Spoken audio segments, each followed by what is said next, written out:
안녕하세요. 한 주간 평안하셨습니까? 교회 입당하고 나서 오늘이 세 번째 드리는 예배지요. 조금씩 익숙해지십니까? 저는 여기 와가지고 싫은 게 하나가 있습니다.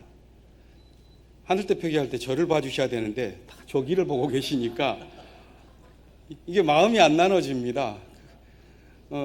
저걸 보시는 심정은 무엇일까를 추측을 해봤습니다. 예전에는 앉아 계시는 분들은 감시당한 느낌이 안 들었는데 이제 졸지도 못하시지 않습니까? 우리 카메라가 너무 좋아가지고. 아무튼 교회의 사용 계획과 또 자녀 공사 이게 조금씩 진행되는 것을 느끼실 텐데요. 여러 가지로 꼼꼼하게 살펴가면서 교회를 건물을 개선해 주시는 관리부를 중심으로 한 교우들께 또 감사드리고, 효과적으로 우리 교회를 사용할 수 있도록 여러 계획을 수립하고 계시는 분들께 고맙습니다. 오늘은 6월 25일 남북 화해주의이기도 합니다.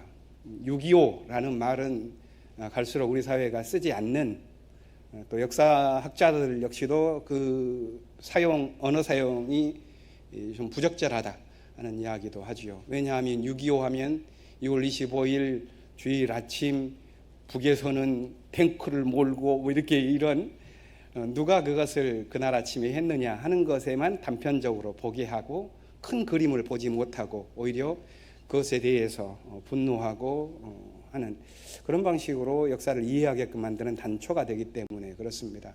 근데 사실 한국전쟁을 들여다보면 그 전해인 49년부터 연대급의 전투가 있어서 수백 명이 죽기도 했었고, 수백 회에 걸친 군 작전이 정부와의 교감을 통해서 실시되고 있었습니다. 이미 전면전으로 확전된 것뿐이지요. 그걸 보려면 훨씬 더 큰 역사의 구도를 이해해야지 가능합니다. 우리에게 남은 과제는 6월 25일 날 있었던 누구의 잘못, 이것에 관한 문제라기보다는 앞으로 일으켜야 할 분단을 극복하고 통일을 향해 나아가는 민족적인 과제라고 생각합니다. 그렇기 때문에 6월 25일을 기점으로 우리는 남북 화해주일 이렇게 하는데, 우리가 신앙인으로서 이 날을 기억하면서 마음속에 품을 것은 화해의 다짐이라고 생각합니다. 그런 예배가 되기를 바라고요. 또 한편에서는 도시농어촌 선교주일입니다. 아시다시피 우리 교회는 28년간 들녘교회와 자매결연을 해왔고요. 이 역사를 아주 끈질기고 성실하게 지금 이어가고 있습니다. 지난주에도 새로운 농산물이 올라왔고, 오늘 주보를 보시면 또 들녘교회로 곧 갈 농화를 계획하고 있는데요. 교우들께서 많이 참여해 주셔서 그런 정신을 앞으로도 활발히 이어나갈 수 있었으면 합니다. 저 개인적으로는 안식년을 떠나기 전 마지막 주일이네요. 그러다 보니까 아마 저만이 아니라 여기 앉아 계신 분들도 도대체 무슨 말을 할까 궁금해하시기도 할 뿐만 아니라 무슨 심정일까 이런 생각이실 텐데요. 하늘뜻 펴기 때 차차 나누기로 하겠고요. 우리 주님께서 이 시간 예배드린 우리 마음에 작은 것들이 아니라 더 큰 당신의 뜻을 들려주실 수 있도록 우리가 간구하고 또 마음을 여는 마음으로 침묵하면서 예배를 드리겠습니다. 침묵하면서 울리는 세 개의 종소리, 징소리, 하나님의 생명, 정의, 평화의 말씀이 우리 마음속에 자리 잡기를 바랍니다.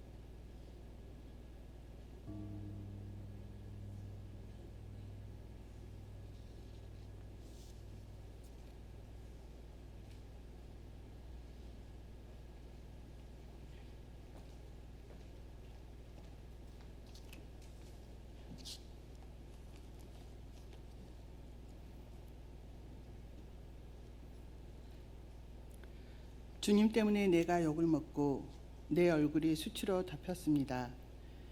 친척에게 따돌림을 당하고 어머니의 자녀들에게마저 낯선 사람이 되고 말았습니다. 주님의 집에 쏟은 내 열정이 내 안에서 불처럼 타고 있습니다. 그러나 주님을 모욕하는 자들의 모욕이 나에게 쏟아집니다. 내가 금식하면서 울었으나 그것이 오히려 나에게 조롱거리가 되었습니다. 주님의 사랑은 한결같으시니 나에게 응답해 주십시오. 주님께는 긍휼이 풍성하오니 나에게로 얼굴을 돌려주십시오. 주님의 종에게 주님의 얼굴을 가리지 말아 주십시오. 나에게 큰 고통이 있으니 어서 내게 응답해 주십시오. 나에게로 빨리 오셔서 나를 구원하여 주시고 나의 원수들에게서 나를 건져 주십시오. 아멘.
오늘도 우리의 발걸음을 향린으로 인도하신 창조주 하느님께 찬양을 올립니다. 모든 생명과 천지 만물을 주관하시고 인간의 역사에 섭리하시는 하느님 홀로 영광 받으시옵소서. 성령 강림 후 네 번째 주일을 맞아 오늘도 향린의 교우들이 예배당에 모여서 또는 어떤 이들은 온라인으로 함께 예배를 드리고 있습니다. 오늘도 이 예배와 우리의 삶 속에 함께 하시는 성령님의 위로를 우리가 함께 나눌 수 있는 은혜를 내려주시옵소서. 또한 이번 주를 저희는 남북 화해 주일로 지키고 있습니다. 73년 전 한반도 전역에서 동족 상잔의 전쟁이 발발했던 날이 오늘입니다.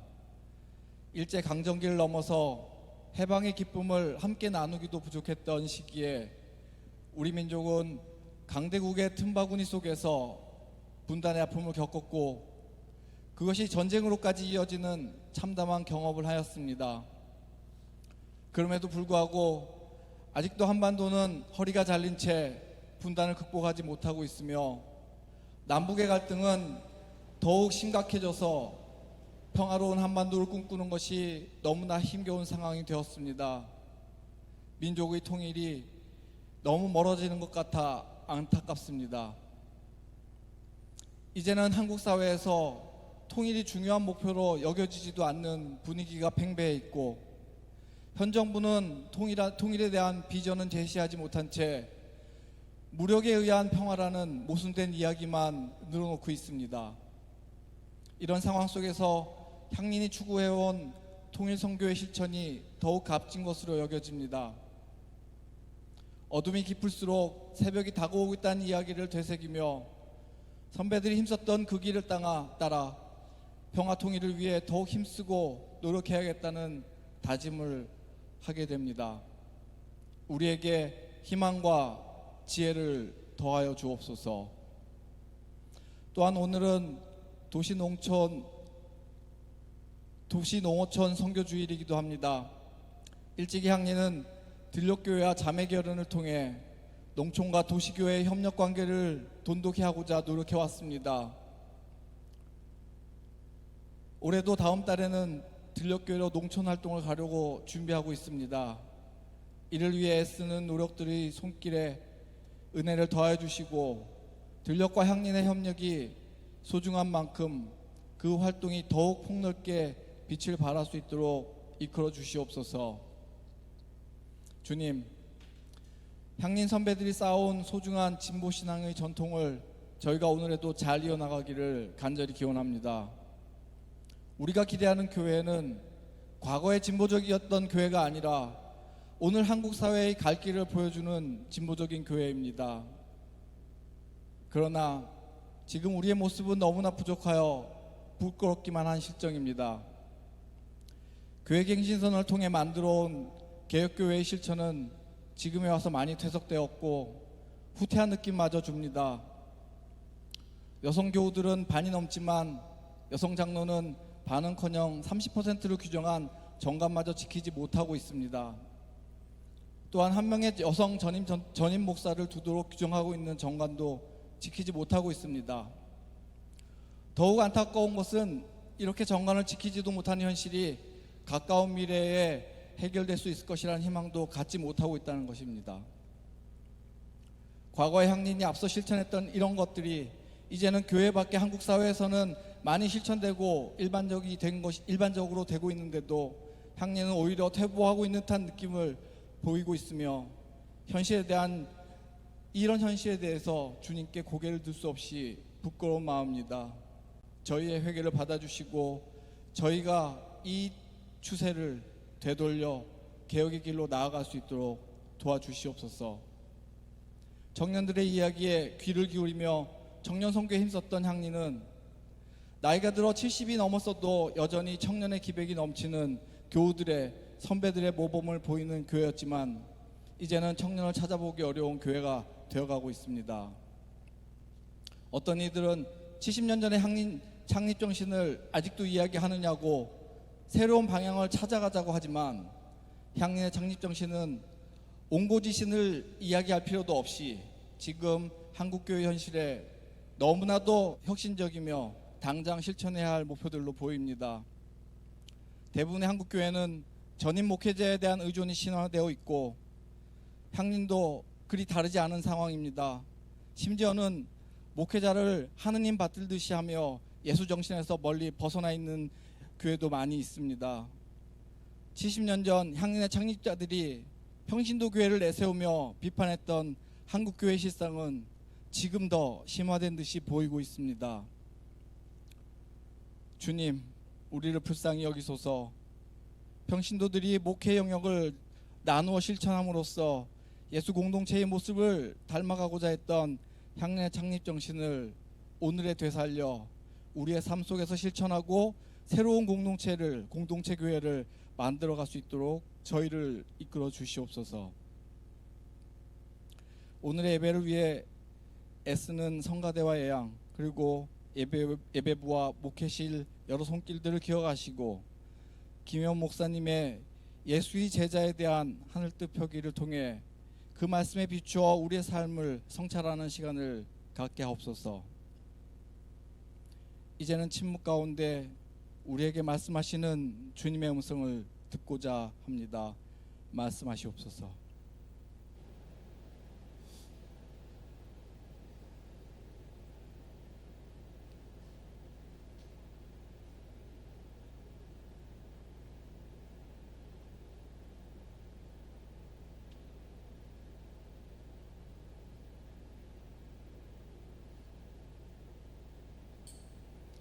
오늘도 이 땅에 억압받는 이로 오셔서 우리의 친구이자 우리 삶의 모범으로 살아가고 있는 청년 예수님의 이름으로 기도드립니다. 아멘.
오늘의 하늘 말씀은 제1성서의 창세기와 제2성서의 로마서입니다. 먼저 창세기 21장 8절에서 21절을 읽겠습니다. 제1성서 27쪽입니다.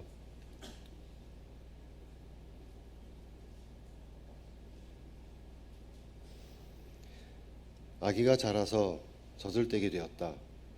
이삭이 젖을 떼는 날에 아브라함이 큰 잔치를 벌였다. 그런데 사라가 보니 이집트 여인 하갈과 아브라함 사이에서 태어난 아들이 이삭을 놀리고 있었다. 사라가 아브라함에게 말하였다. 저 여종과 그 아들을 내보내십시오. 저 여종의 아들은 나의 아들 이삭과 유산을 나누어 가질 수 없습니다. 그러나 아브라함은 그 아들도 자기 아들이므로 이 일로 마음이 몹시 괴로웠다.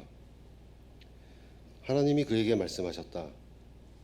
그 아들과 그 어머니인 여종의 일로 너무 걱정하지 말아라. 이삭에게서 태어나는 사람이 너희 씨가 될 것이니 사라가 너에게 말한 대로 다 들어주어라. 그러나 여종에게서 난 아들도 너희 씨니 그 아들은 그 아들대로 내가 한 민족이 되게 하겠다. 다음날 아침에 일찍 아브라함은 먹거리 얼마와 물 한 가죽 부대를 가져다가 하갈에게 주었다. 그는 먹거리와 마실 물을 하갈의 어깨에 메어 주고서 그를 아이와 함께 내보냈다. 하갈은 길을 나서서 브엘세바 빈들에서 정처 없이 헤매고 다녔다. 가죽 부대에 담아온 물이 다 떨어지니 하갈은 아이를 덤불 아래에 뉘어놓고서 아이가 죽어가는 꼴을 참아 볼 수가 없구나 하면서 화살 한바탕 거리만큼 떨어져서 주저앉았다. 그 여인은 아이 쪽을 바라보고 앉아서 소리를 내어 울었다. 하나님이 그 아이가 우는 소리를 들으셨다. 하늘에서 하나님의 천사가 하갈을 부르며 말하였다. 하갈아, 어찌된 일이냐? 무서워하지 말아라. 아이가 저기에 누워서 우는 저 소리를 하나님이 들으셨다. 아이를 안아 일으키고 달래어라. 내가 저 아이에게서 큰 민족이 나오게 하겠다. 하나님이 하갈의 눈을 밝히시니 하갈이 샘을 발견하고 가서 가죽 부대에 물을 담아다가 아이에게 먹였다. 그 아이가 자라는 동안에 하나님이 그 아이와 늘 함께 계시면서 돌보셨다. 그는 광야에 살면서 활을 쏘는 사람이 되었다.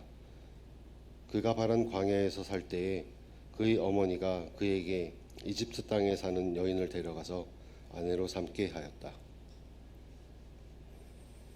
이어서 로마서 6장 1절 하반절에서 11절 말씀을 읽겠습니다. 제2성서 262쪽입니다.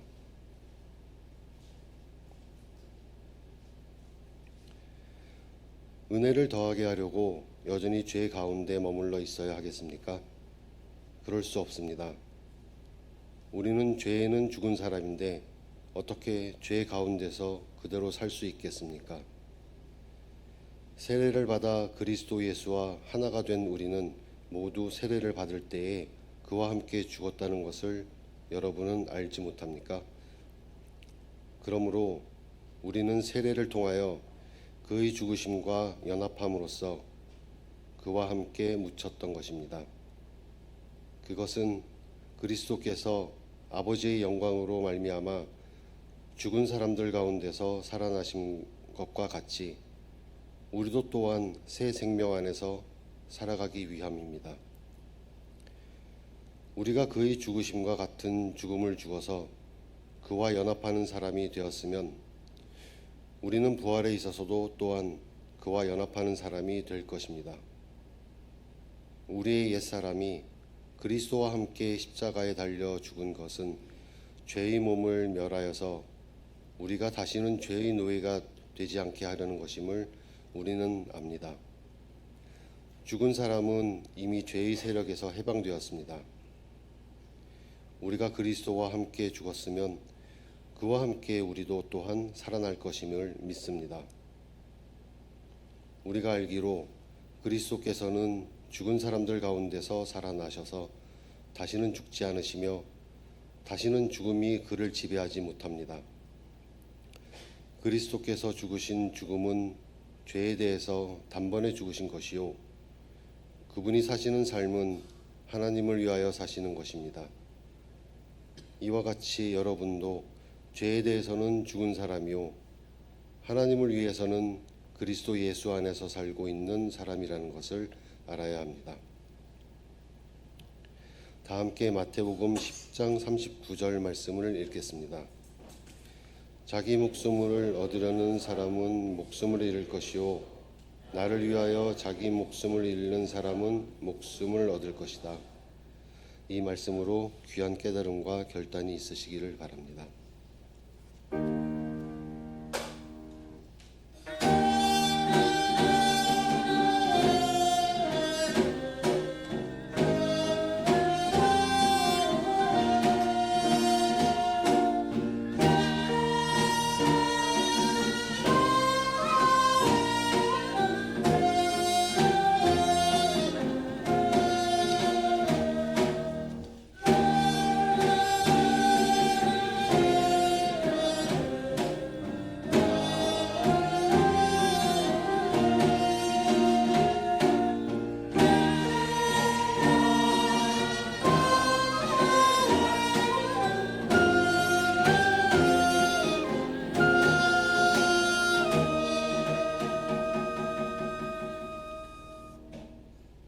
오늘 함께 생각해 보실 복음서의 말씀은 마태복음 10장 24절부터 39절 말씀입니다.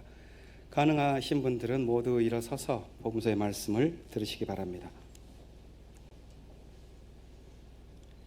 제자가 스승보다 높지 않고 종이 주인보다 높지 않다.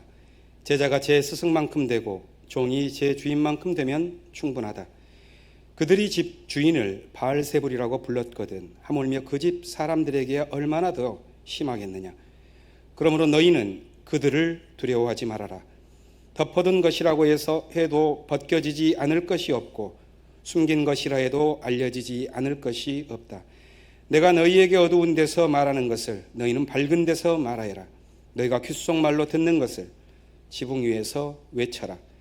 그리고 몸은 죽일지라도 영혼은 죽이지 못하는 일을 두려워하지 말고 영혼도 몸도 둘 다 지옥에 던져서 멸망시킬 수 있는 분을 두려워하여라. 참새 2마리가 한 양에 팔리지 않느냐. 그러나 그 가운데서 하나라도 너희 아버지께서 허락하지 않으시면 땅에 떨어지지 않을 것이다. 아버지께서는 너희의 머리카락까지도 다 세어놓고 계신다. 그러니 두려워하지 말아라. 너희는 많은 참새보다 더 귀하다. 누구든지 사람들 앞에서 나를 시인하면 나도 하늘에 계신 내 아버지 앞에서 그 사람을 시인할 것이다. 그러나 누구든지 사람들 앞에서 나를 부인하면 나도 하늘에 계신 내 아버지 앞에서 그 사람을 부인할 것이다. 너희는 내가 세상에 평화를 주려고 온 줄로 생각하지 말아라. 평화가 아니라 칼을 주려고 왔다. 나는 사람이 자기 아버지와 맞서게 하고 딸이 자기 어머니와 맞서게 하고 며느리가 자기 시어머니와 맞서게 하려고 왔다. 사람의 원수가 자기 집안 식구일 것이다. 나보다 아버지나 어머니를 더 사랑하는 사람은 내게 적합하지 않고 나보다 아들이나 딸을 더 사랑하는 사람도 내게 적합하지 않다. 또 자기 십자가를 지고 나를 따르지 않는 사람도 내게 적합하지 않다. 자기 목숨을 얻으려는 사람은 목숨을 잃을 것이요 나를 위하여 자기 목숨을 잃는 사람은 목숨을 얻을 것이다. 이는 주님의 말씀입니다. 앉아 주십시오.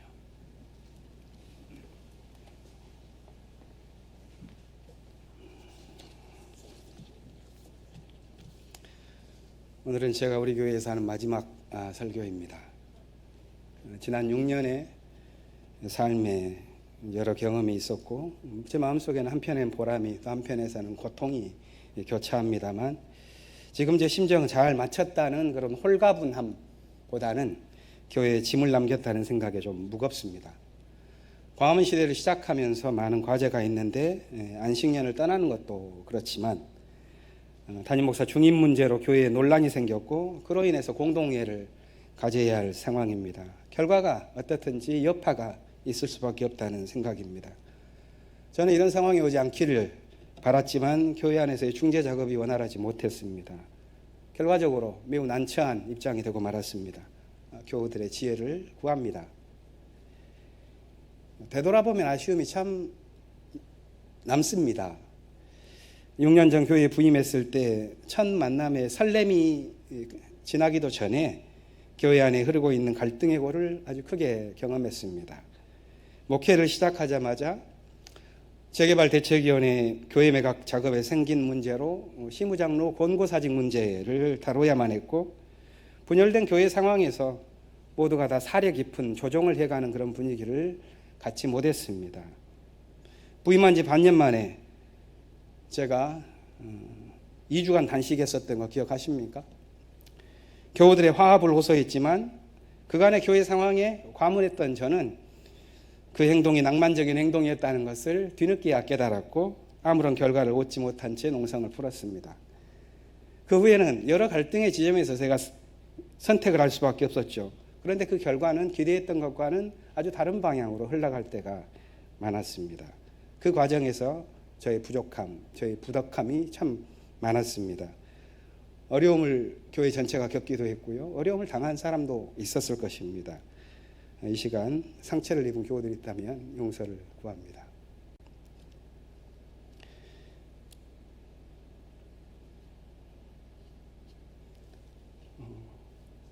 그 어려운 시간을 헤쳐가면서 보람을 느끼게 해준 분들도 참 많았어요. 그리고 부족한 저에게 과분한 사랑을 베풀어 주신 교우들도 있었습니다. 그 사랑을 앞으로 제가 잘 간직하겠습니다. 저희 지난 목회에는 번민의 시간이 좀 많았죠. 진보적인 신앙 공동체라는 것이 제 마음에 있었는데 그걸 꿈꾸면서 걸어가는 발걸음이 아주 더디다는 것을 느꼈습니다. 우리 교회의 어떤 영웅적인 그런 일들에 도취되어 있지 않고 에큐메니컬 운동을 통해서 드넓게 해보고자 하는 열망이 있었는데 그게 벽에 갇혀서 자괴감을 오를 때가 있었습니다.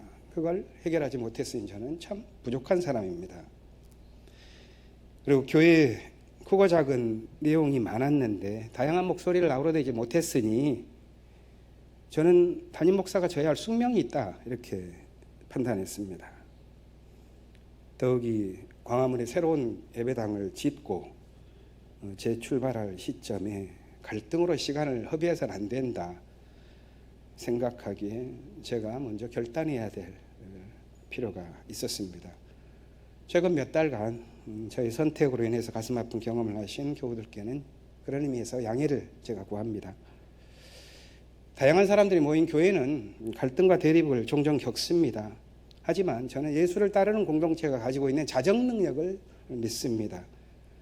예전에 신학교에서 학생들 가르칠 때 교회 회의를 느끼는 젊은 친구들이 많아요. 그럴 때에는 상담을 요청할 때 제가 이런 말을 하곤 했습니다. 교회는 어머니의 품과 같은 곳이다. 저의 그 믿음은 아직 변함이 없습니다.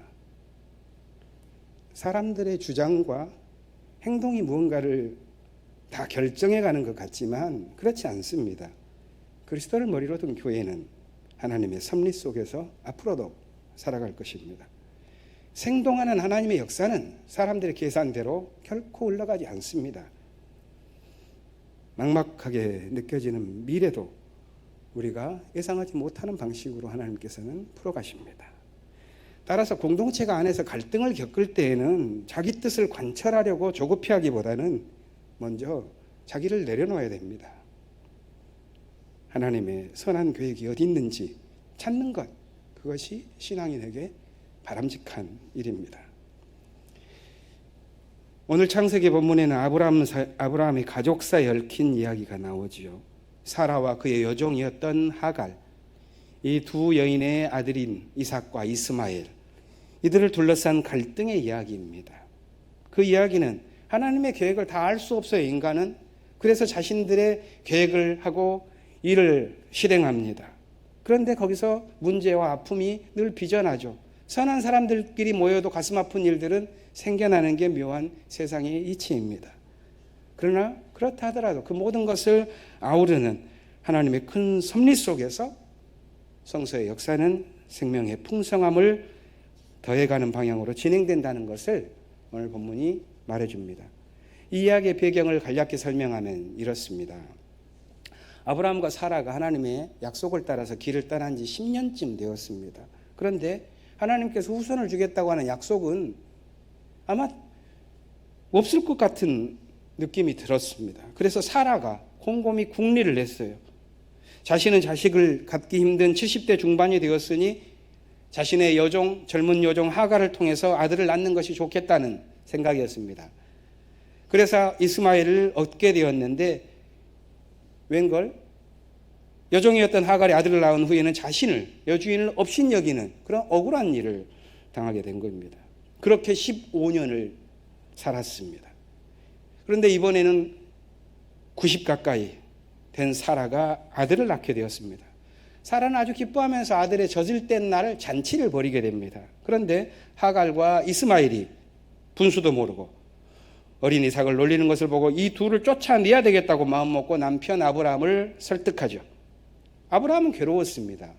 하지만 사라의 요청대로 할 수밖에 없었고 결국 얼마간의 양식과 물을 이 모자에게 쥐어주고 광야로 내보냅니다.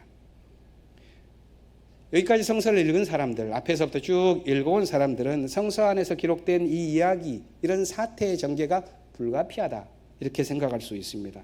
또 여주인을 그렇게 함부로 대하고 업신여겼던 하갈은 그래도 싸다, 마땅하다 이렇게 생각하기도 할 것입니다. 대부분 기독교인들은 성서를 읽으면서 사라의 분노에 동조하고 아브라함과 이삭과 야곱 이러한 계보를 이어가는 성서의 주리 전통, 그 창세기 해석을 지지합니다. 서로 하갈과 이스마엘이 불쌍하다 하더라도 고통을 당할 수밖에 없는 그런 시대적인 한계, 가부장주의 시대 탓 이렇게 돌리기도 합니다. 저는 여기서 여성신학의 도움을 빌려서 약자인 하갈의 관점에서 다르게 해석하는 일을 시도하려고 하지 않겠습니다. 다만 성서의 관대한 정신을 편협하게 우리가 이해하지 않도록 오늘 이야기에 있었지만 우리의 그런 생각 때문에 잘 보이지 않았던 몇 지점들을 짚어보고자 합니다. 그것은 하나님이 광야로 쫓겨난 하갈과 이스마엘의 부르짖음에 귀를 기울이셨다는 것, 그들의 목마름을 해결하도록 샘을 주셨다는 것, 아버지 아브라함조차 불가피하다고 여겼던 그 선택을 오히려 선하게 바꾸어 가신다는 것, 마침내 이스마엘이 큰 민족을 이루게 인도하신다는 것, 이것이 성서가 말한 내용입니다. 우리는 이런 이야기를 통해서 시절의 한계와 사람들의 불가피한 선택이 굴절과 비극의 기운을 안고 있다고 할지라도 우리가 다 알 수 없는 하나님의 경륜 속에서 하나님의 선한 인도하심이 있다는 것을 알게 됩니다. 그리고 실제 역사는 그렇게 흘러갑니다. 새로운 이야기도 그래서 탄생합니다. 이슬람의 경전 쿠란은 그런 이야기를 더욱 과감하게 기억으로 기록해 놓죠.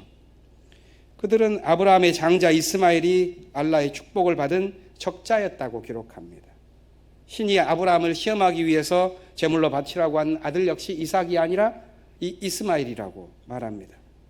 오늘 창세기 본문에 나온 광야의 샘물, 거기에 아브라함이 훗날 돌아와서 이스마엘과 함께 제단을 쌓았는데 그것이 오늘날 메카의 신전이 되었다고 무슬림들은 이해하고 있습니다. 일반적인 기독교인들은 이런 이슬람의 해석을 불편하게 여길 겁니다. 그리고 기독교 제국주의자들은 미국의 정치학자 사무엘 헌팅턴이 기독교 문명과 이슬람 문명의 그런 문명의 충돌로 봤었던 역사가 불가피할 것이라고 했었던 것에 동조하고 싶겠지만 성서의 가르침이나 쿠란의 가르침은 그런 편협하고 적대적인 방식의 해석을 지지하지 않는다고 저는 생각합니다. 이삭의 후손도 이스마엘의 후손도 모두 역사의 도전과 응전을 거치면서 자신들의 고유한 문명을 건설해 갔습니다. 히브리인들은 고난의 역사를 살아내면서 예언 전통이라는 숭고한 정신 문화를 인류에게 선물했고, 아랍인들은 적박한 땅에서 절대적 가치를 숭상하는 사상과 종교를 세웠고 철학과 과학을 발전시켜서 인류의 부흥에 이바지했습니다. 아마 15세기 서양의 르네상스도 이 이슬람의 도움이 없었다면 불가능했을 것입니다. 역사의 진화라는 것은 단선적이지 않습니다. 인류는 다양한 방식으로 생명의 풍성함을 일으켜갑니다. 그래서 우리가 다만 물을 것은 우리의 모든 계획과 행동 속에 거기에 생명이 담겼는가? 진실로 그걸 원하면서 우리의 생명력이 있는가? 이걸 물으면 그 다음에 하나님께서 해가십니다. 마태복음 10장은 예수께서 12제자를 부르시고 그들에게 주신 교훈의 말씀입니다. 이 마태복음의 본문에서 예수께서 제자들에게 주신 가르침은 크게 보면 두 가지입니다. 진정으로 두려워해야 할 것이 무엇이냐 하는 것, 그리고 예수를 따르는 올바른 길은 어떻게 가능한가 하는 문제입니다. 26절에서 예수는 제자들에게 이렇게 말합니다. 그러므로 너희는 그들을 두려워하지 말아라. 여기서 말하는 그들이 누군지는 분명치 않습니다. 뒤에 나오는 문맥을 보면 그들은 아마 덮어두면 벗겨지지 않을 것으로 생각하고 숨기면 알려지지 않을 것으로 생각하는 사람들입니다. 그렇다면 그들은 위선과 가면으로 정치를 하고 질서와 권력으로 누르는 사람들입니다.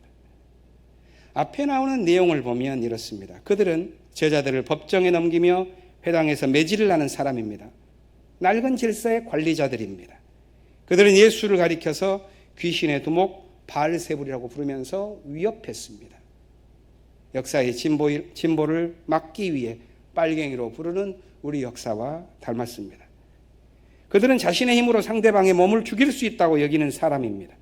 그러나 예수께서는 제자들에게 그들을 두려워하지 말아라 이렇게 말씀하십니다. 그리고 진정으로 두려워할 분은 몸만을 제어하는 사람이 아니라 몸과 영혼을 모두 멸망시킬 수 있는 분이다 이렇게 말씀하죠. 하나님에 대한 믿음입니다. 저는 여기에서 모든 예수의 역사의식, 그의 인생관이 나왔다고 믿습니다. 그의 삶은 온전히 하나님을 향한 절대 신뢰 속에서 진행되었습니다. 이것이 고통과 실패의 상징인 십자가의 길을 선택한 그의 길입니다. 그가 비록 아버지 나를 왜 버리셨습니까 하는 이 외마디 비명을 외치고 죽어갔지만 그 뒤에는 거대한 믿음이 뒷받침하고 있습니다. 그는 몸을 죽일 수 있다고 위협하는 사람들을 두려워하지 않았습니다. 진실은 감추어지고 마는 것 아니겠냐고 초조하지도 않습니다. 그는 자기 삶으로 진정으로 두려워해야 할 분이 누구인가를 삶으로써 말해줍니다. 예수께서는 이어서 이렇게 말씀하셨죠. 너희는 내가 세상에 평화를 주려 온 줄로 생각하지 말아라. 평화가 아니라 칼을 주려고 왔다. 이 말씀에 대한 문자적인 해석은 오해를 줄 것입니다. 중요한 것은 분별이죠. 삶의 현실에서는 평화를 선택할 때가 있고 칼을 선택해야 할 때가 있습니다. 무엇을 위한 평화인가? 누구를 향한 칼인가? 왜 휘두르고 있는가?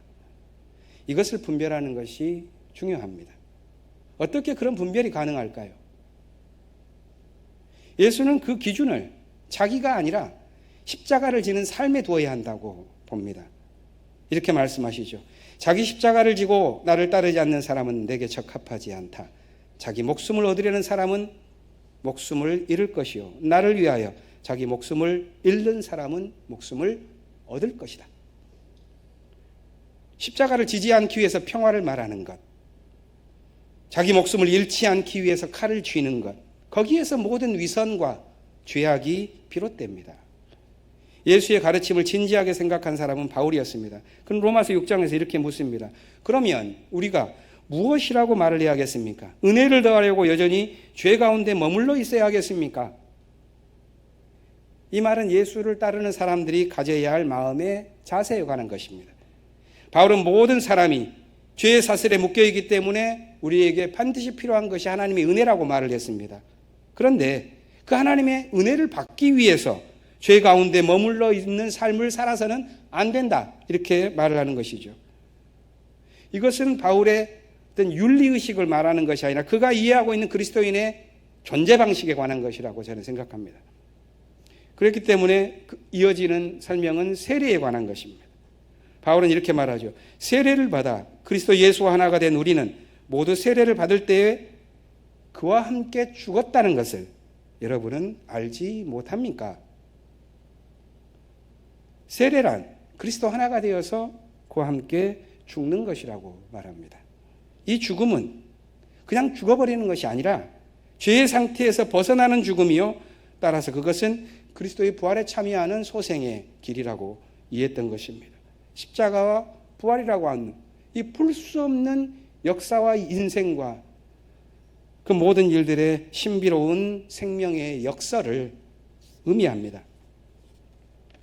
십자가를 지면 죄의 노예 상태에서 해방됩니다. 십자가를 지지 않고 자신이 살려고 하면 죄의 노예 상태에서 죽어갈 수밖에 없다는 사실, 그래서 죽으면 산다 하는 삶의 역설, 이것이 바울이 말하는 것입니다. 그것이 하나님의 섭리요, 그것이 그리스도가 삶으로서 보여준 신비입니다. 예수의 제자로서 앞으로 우리가 세워갈 신앙 공동체는 바로 이 근본 목표, 자신이 살기 위해 남에게 죽음을 요구하는 이 세상의 질서에 맞서는 것. 그래서 우리가 교회에 모였다면 다른 무엇보다도 죽어서 사는 예수의 신비를 배우고 훈련하기 위해서 모였다는 것을 깨달아야 합니다. 그것이 신앙 공동체로서 존립하는 이유여야 합니다.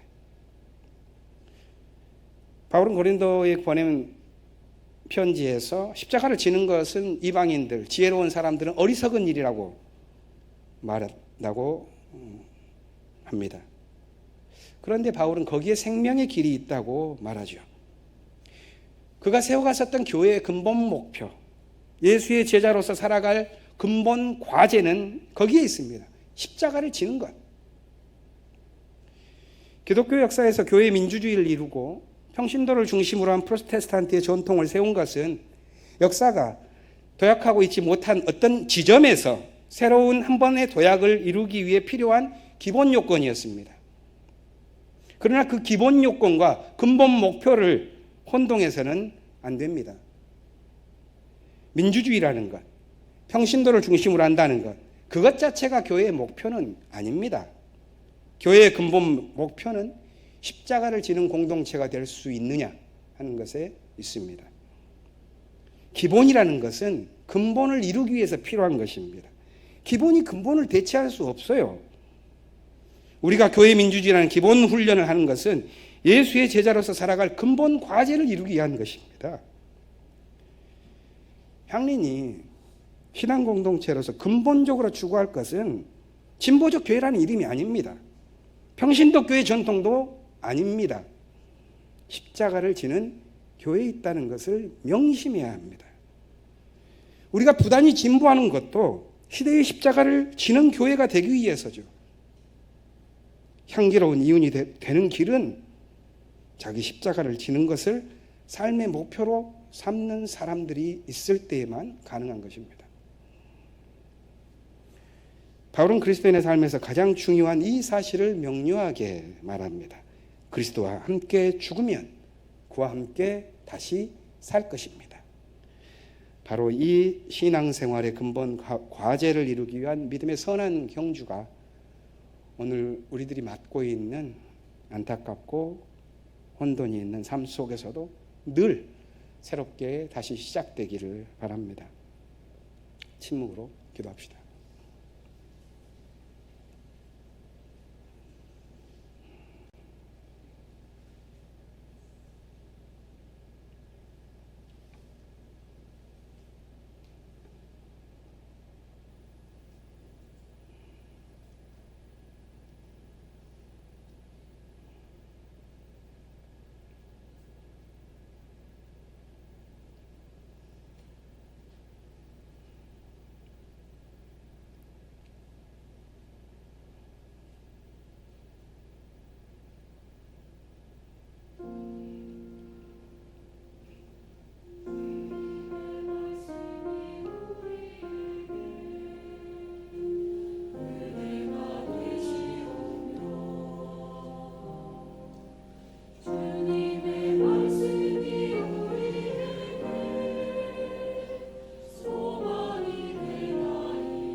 주는 하시니 모두 하시니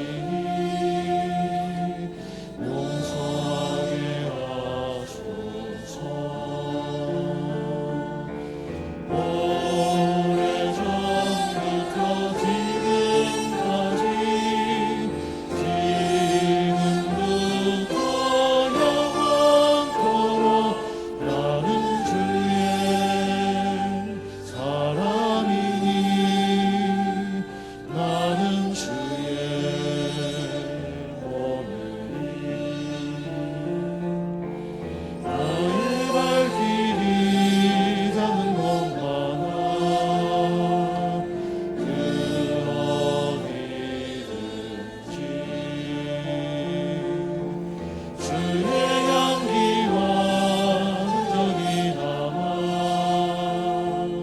아름답도록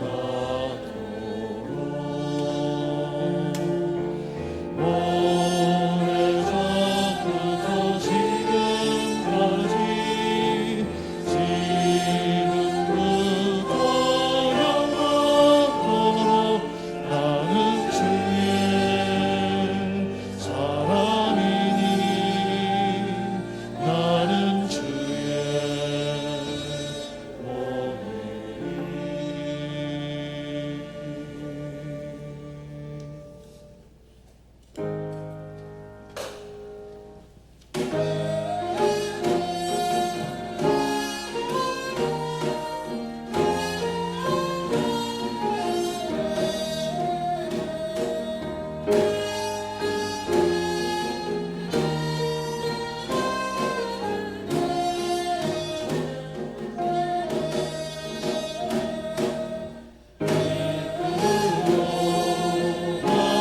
주님 주시니 감사합니다.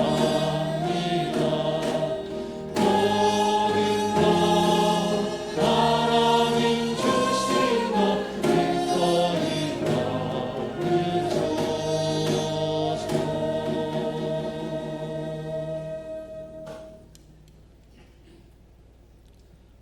항상 고난하고 힘든 세상의 질곡 속에서도 만세의 반석과 같이 흔들림 없이 저의 곁을 지켜주시는 하느님, 지금 지난 56년 동안 세상의 중심에 섰던 명동 향린을 보내고 새로운 광화문 향린의 시대를 열어갑니다.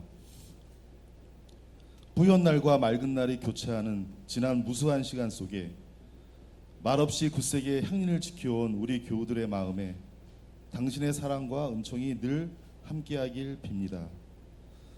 그리고 지금의 향린을 위해 지난 70년 동안 함께하신 목회자님들, 신앙의 선배님들, 그리고 지금의 모든 교우님들, 특히 새 예배당 건축을 위해 실무를 맡아서 힘써주신 교우님들께 감사합니다. 이제 새로운 환경, 새로운 예배당에서 우리 향린 식구들은 다시 새로운 마음으로 새 시대를 준비해야 합니다.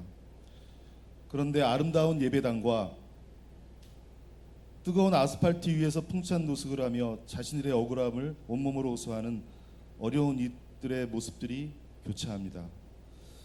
이들과 함께 이곳 광화문에서 다시 한번 세상의 빛과 소금을 전하는 향린 공동체의 사명을 다짐합니다.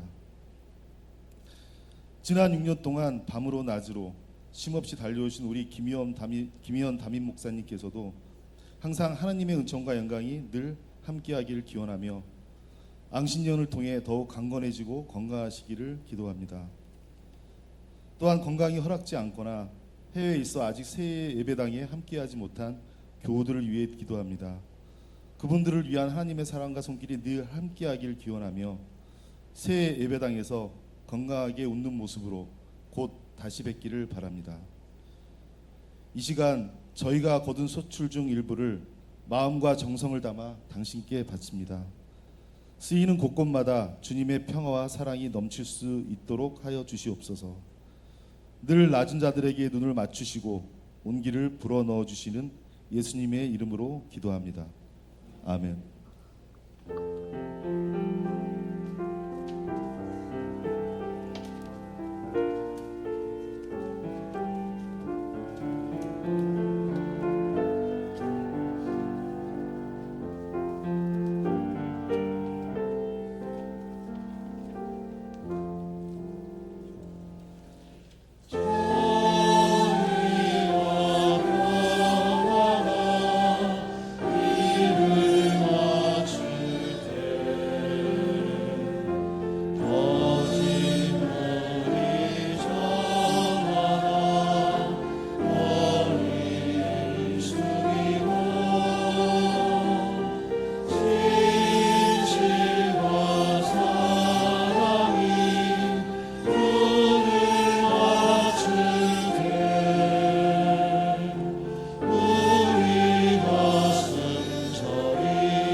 파송의 말씀을 전합니다. 예수께서 우리의 길을 말씀해 주십니다. 자기 십자가를 지고 나를 따르지 않는 사람은 적합하지 않다. 자기 목숨을 얻으려는 사람은 목숨을 잃을 것이요 나를 위하여 자기 목숨을 잃는 사람은 목숨을 얻을 것이다. 이 말씀을 간직한 예수의 제자가 되어 우리를 새로운 시대로 인도하시는 하나님의 은총을 깊이 누리시기를 바랍니다. 축복의 기도를 함께 나누겠습니다. 주 예수 그리스도의 은총과 하나님의 사랑과 성령께서 이루어 주시는 친교가 우리 가운데 영원토록 함께 있기를 주님의 이름으로 축원합니다. 아멘.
한 주간도 안녕하셨습니까?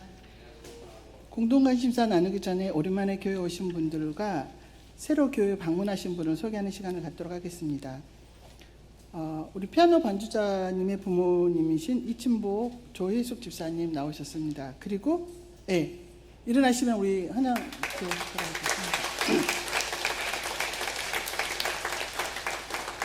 그리고 이혜원 김진호 집사님 자녀이신 김채린 교우 나오셨는데 일어나시면 환영하는 박수.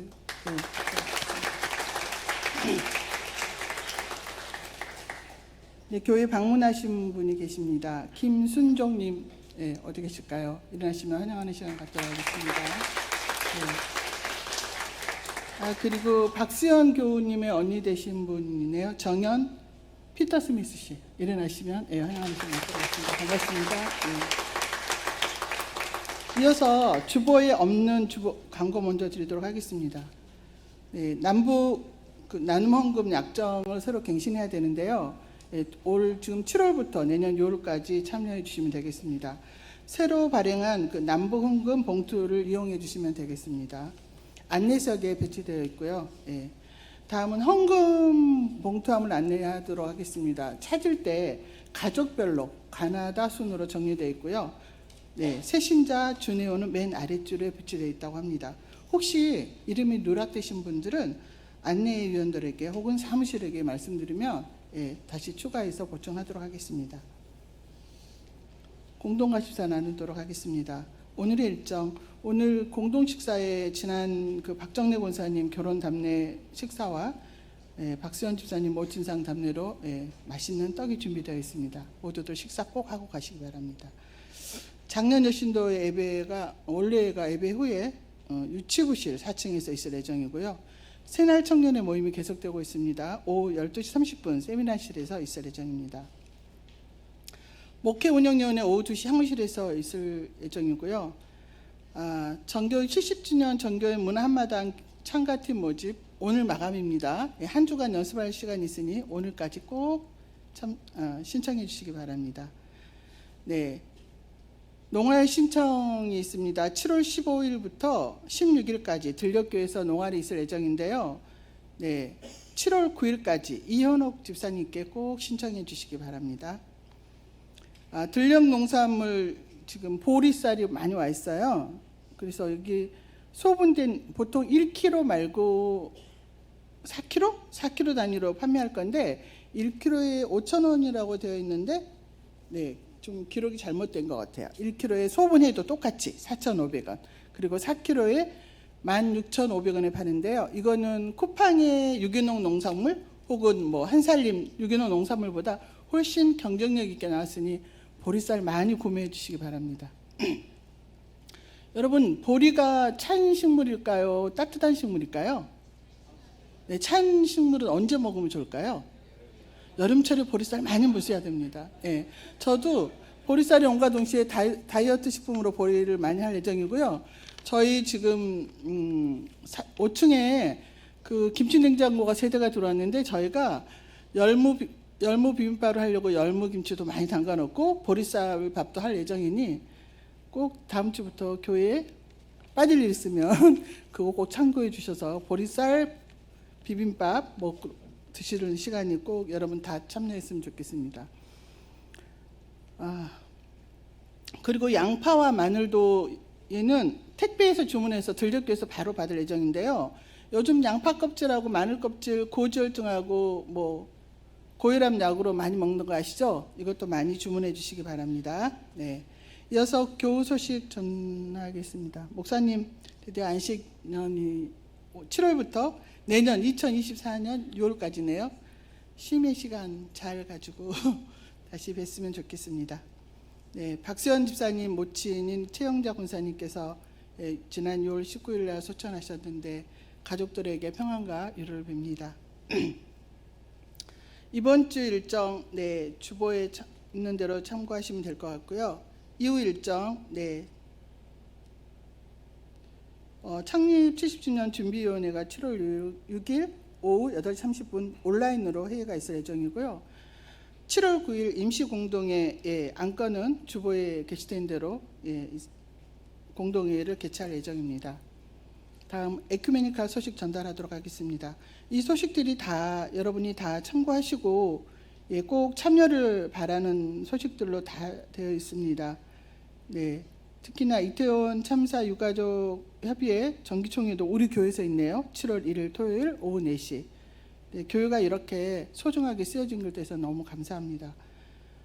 그리고 후쿠시마 오염수 방류 반대 한국교회 연대 연합기도회 7월 2일 날 주일날 오후 4시 일본 대사관 앞에 우리의 먹거리를 위해서 우리의 어민들의 생존을 위해서 우리의 모두 생존을 위해서 우리가 목소리를 내서 꼭 참여해서 힘을 합쳐줬으면 좋겠습니다. 이상으로 공동 또 하나 있나요?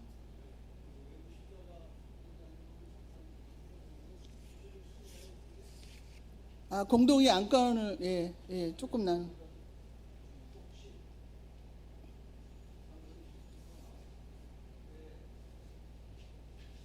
네네. 이게 지금 그 주보 뒤에 있는 외부 십자가가 같이 향교회 그 문패하고 같이 이게 할지 안 할지를 그 공동회에서 결정을 할 거거든요. 그래서 이게 여기 나와 있는 십자가 위치가 이제 확정되는 건 아니고 십자가를 없는 상태로 할 것인지 십자가를 외부에다 달 것인지 하나의 예로서 십자가를 거기다 이제 표시를 한 거니까 2주 동안 이 교회당을 보시면서 십자가 외벽에 필요하다고 생각하시는지 그렇지 않다고 생각하는 분들을 생각을 하셨다가 7월 9일 날 공동회 때 의견을 밝혀주시면 좋겠습니다. 그러니까 여기 있는 십자가는 하나의 시안으로 여기 만일 십자가에 달 경우에 이 위치에 달 수도 있고 아니면 다른 위치를 정할 수도 있는데 하나의 예조로서 보여드리는 거고, 물론 여기 만일 십자가가 단다 그러고 여기에 결정될 수도 있겠지만 확정적인 건 아니라는 걸 생각을 하시고 어떻게 하는 게 좋을지 각자 생각을 하셨다가 공동회 때 의견을 밝혀주시면 고맙겠습니다.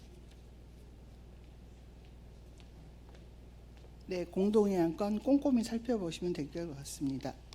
향림교회 생활실천 다짐을 함으로써 예배를 모두 마치도록 하겠습니다.